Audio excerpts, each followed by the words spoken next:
নমস্কাৰ বন্ধুসকল, মোৰ নাম ভাৰ্গৱ মেধি আৰু মোৰ এই জানানে চেনেলটোলৈ আপোনালোক সকলোকে স্বাগতম জনাইছোঁ। আজি আমি এই ভিডিঅ'টোত আপোনালোকক কেইটামান অদ্ভুত বুলিও ক'ব পাৰে বা বহুত আগতে কৰা কিছুমান ইনভেনশ্যন অৰ্থাৎ আৱিষ্কাৰ, সেই বিষয়ে মই আপোনালোকক দেখুৱাম আৰু আশা কৰোঁ আপোনালোকে হয়তো ভাল পাব এই ইনভেনশ্যনবোৰ চাই পেলাই। আৰু এটা অনুৰোধ থাকিব যে যাতে গোটেই ভিডিঅ'টো আপুনি শেষলৈকে চাই, আৰু যদি ভিডিঅ'টো ভাল লাগে তেনেহ'লে লাইক আৰু কমেণ্ট কৰিব নাপাহৰিব।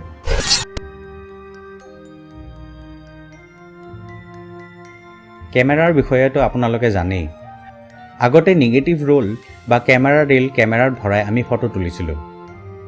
খুব ভাবি চিন্তি কৃপণৰ নিচিনাকৈ ফটো তুলিছিলোঁ, কাৰণ এটা নিগেটিভ ৰোলত মাত্ৰ 36খানহে ফটো তুলিব পৰা গৈছিল।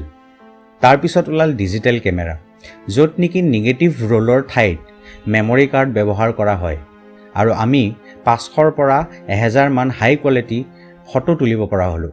মানে আমাৰ সেই কৃপণালীৰ অন্ত হ'ল। আৰু আজিকালিতো জানেই সকলোৰে হাতত মোবাইল, আৰু মোবাইলত আছে 20 মেগাপিক্সেল 15 মেগাপিক্সেলৰ কেমেৰা।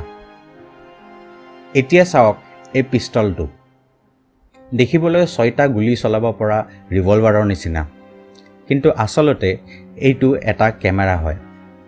1938 চনত কল্ট 38 নামৰ এই কেমেৰাটো বনোৱা হৈছিল।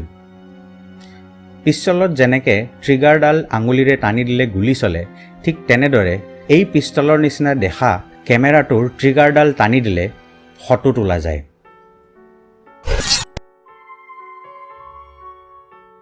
বাইক বা মটৰচাইকেল আজিকালি নানান ধৰণৰ ওলাইছে। কোনোবাখনৰ ইঞ্জিনটো বৰ পাৱাৰফুল, কোনোবাখনে কম পেট্ৰলত বেছি কিলোমিটাৰ যাব পাৰে, আৰু কোনোবাখন হয়তো দুয়োটা কামেই কম বেছি পৰিমাণে বেলেঞ্চ কৰে। আমি জানো বাইক মানে 2 হুইলাৰ, অৰ্থাৎ 2টা চাকা থাকে বা দুচকীয়া গাড়ী বুলিও কওঁ।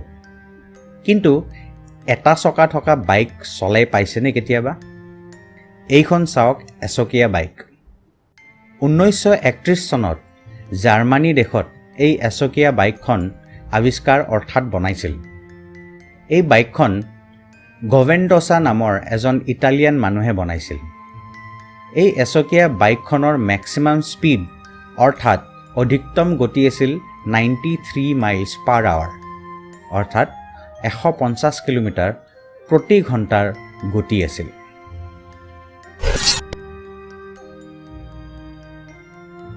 আমি সকলোৱে ঘৰতে বা চেলুনত দাঢ়ি খুৰাওঁ। কিছুমানে ঘৰতে ব্লেড বা দাঢ়ি খুৰোৱা মেচিন ব্যৱহাৰ কৰে। মই কিন্তু চেলুনতে দাঢ়ি খুৰাওঁ।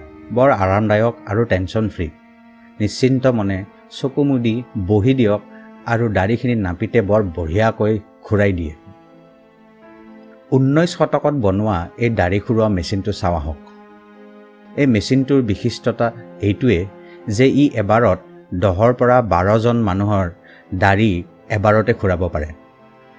কিন্তু এই মেচিনটো বাণিজ্যিকভাৱে সফল নহ'ল, কাৰণ মানুহৰ মুখৰ আকাৰ অনুযায়ী ই দাঢ়ি খুৰাব নোৱাৰিছিল, যিহেতু সকলো মানুহৰ মুখৰ আকাৰ একে নহয়। স্নো ষ্টৰ্ম অৰ্থাৎ বৰফৰ ধুমুহা, এই বিষয়ে আপোনালোকে শুনিছেনে?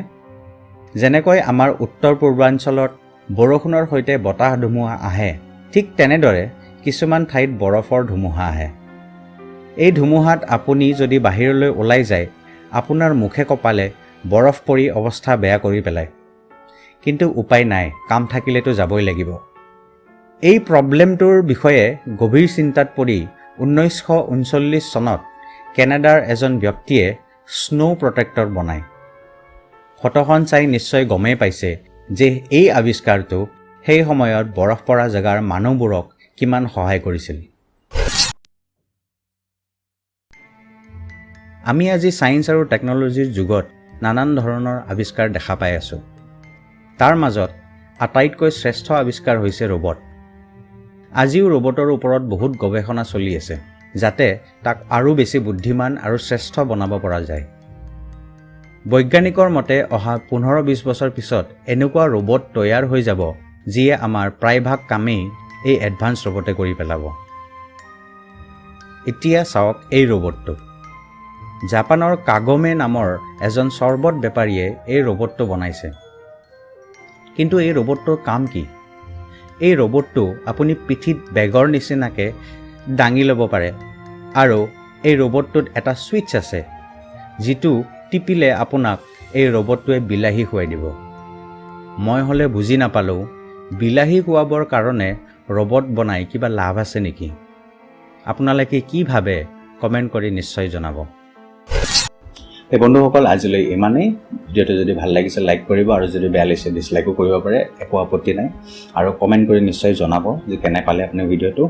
আৰু যদি কোনোবাই প্ৰথমবাৰৰ বাবে মোৰ চেনেলটোলৈ আহিছে তেনেহ'লে ছাবস্ক্ৰাইব কৰিব বুলি আশা কৰিছোঁ। আৰু ছাবস্ক্ৰাইব কৰাৰ লগতে আপুনি সেই ঘণ্টা আইকনটো টিপি দিব যাতে মই নেক্সট টাইম কিবা ভিডিঅ' আপলোড কৰিলে আপোনালৈ ন'টিফিকেশ্যন অট'মেটিকেলি গুচি যাব। নেক্সট ভিডিঅ'ত লগ পাম বুলি আপোনালোক সকলোকে আশা ৰাখিছোঁ। তেতিয়ালৈকে বাই বাই।